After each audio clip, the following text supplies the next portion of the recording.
Hello everyone, I'm Joshua Clement, and today I'm going to talk to you about how to know when your fill valve on your toilet needs to be replaced. Now a lot of times what happens is either the bottom washer ends up deteriorating and causing a leak, or the toilet fill valve just won't fill anymore. So what we'll do is take the back off the toilet, and right here's our fill valve.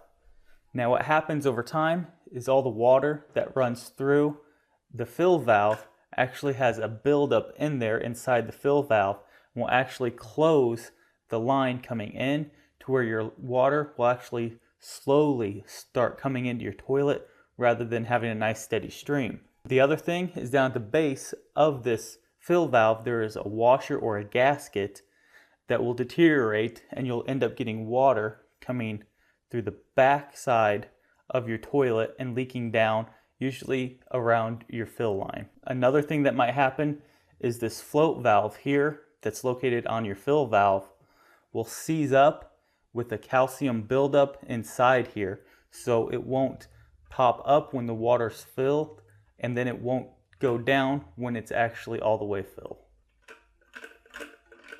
So to recap, there's only a couple things that go wrong with a fill valve.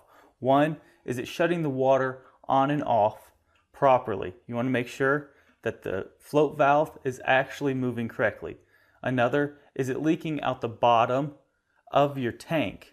The last one is to make sure that you have a good steady flow of water coming out of your fill valve.